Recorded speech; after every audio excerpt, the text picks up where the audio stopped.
Kelainanku ini adalah cacat turunan.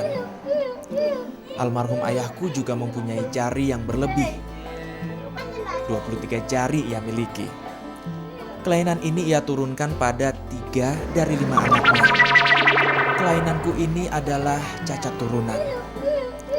Almarhum ayahku juga mempunyai jari yang berlebih. 23 jari ia miliki. Kelainan ini ia turunkan pada 3 dari 5 anaknya. Selain aku, adik perempuanku Fauziah menyandang nasib yang sama. Untunglah, jari yang ia miliki tak sebanyak aku. Hanya 26 jari di kaki dan tangannya. Mujurnya lagi, ia masih bisa mengenakan sandal. Mungkinkah bila cacat turunan ini disebabkan perbuatan kakekku di masa lampau? Itu mungkin karmanya kakek saya itu temurun sama saya, sama ini sudah sama anaknya saya, sama adik saya itu sama bapak saya.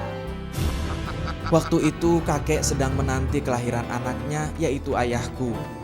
Konon seorang suami dilarang menyakiti makhluk hidup kala istrinya sedang hamil. Pantangan ini tak sengaja dilanggar kakekku. Melihat bebek yang sedang merusak tanamannya, jengkel kakek pun menyeruak. Tanpa pikir panjang, kakek melemparkan sabitnya ke arah bebek itu hingga putus lehernya.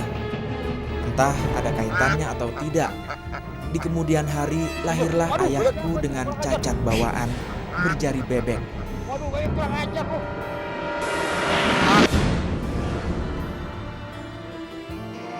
Apakah memang karena karma atau karena sebab lain?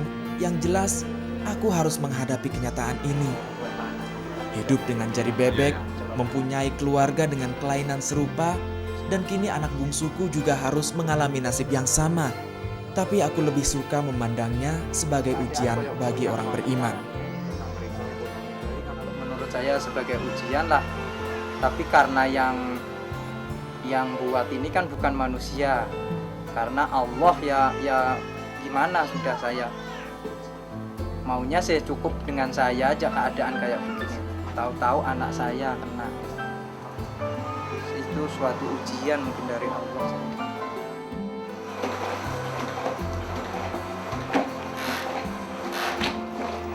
Termasuk juga dalam hal nafkah hidup. Apa yang digariskan Tuhan bagiku adalah hal yang terbaik. Dahulu sebelum menikah, aku sempat bekerja di Pulau Bali. Tak kurang dari 15 tahun aku menekuni pekerjaan sebagai karyawan usaha sablon dan percetakan.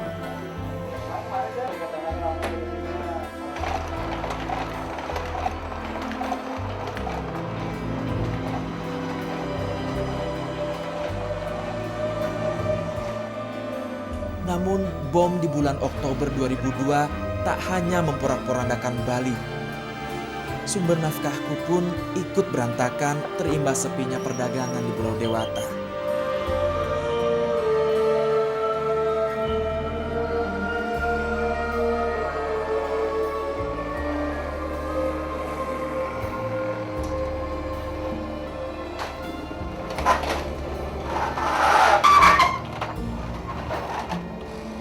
Keadaan sana itu sudah guncang waktu itu di Bali. Terus keadaan sepi, terus saya merasa gimana, perasaan saya tuh tidak enak. Terus saya pamit minta pulang, sudah besok kalau rame saya sini lagi. Saat itu aku sudah menikah dengan tetanggaku Winarsih dan membuahkan seorang anak perempuan, Nila Kumalasari. Hidup menjadi lebih berat semenjak peristiwa itu.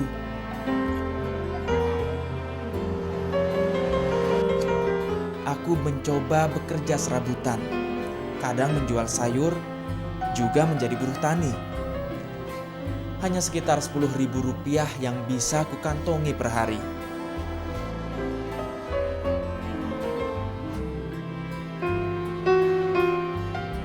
Ya sehari-hari tuh kerja cukup untuk makan aja udah. Saya gitu aja, dan umpamanya ada yang nyuruh apa aja, pokoknya yang penting kerja, mau saya. Pekerjaanku yang tak pasti membuat penghidupan keluargaku kembang kempis. Demi menyambung hidup keluargaku, kebun kecil di belakang rumah pun menjadi tumpuan. Tak banyak yang bisa ditanam di situ. Hanya ada beberapa batang pohon pisang dan singkong yang tumbuh di tanah sempit itu. Apalagi di musim kemarau ini, tanah menjadi kering dan keras. Tanaman pun tak bisa subur berkembang. Maka kupaksakan 15 jari di tanganku untuk menggenggam tangan cangkul dan tapak kakiku yang telanjang melawan panasnya tanah dibakar mentari. Sekarang betul-betul itu saya tuh bisa makan aja, untung sudah sekarang dalam kondisi kayak begini. Bisa makan aja untung. Seakan belum cukup, duka yang harus kutanggung bertambah lagi. Kali ini nestapa itu hadir di kehidupanku, menumpang pada anugerah Tuhan berupa putri keduaku.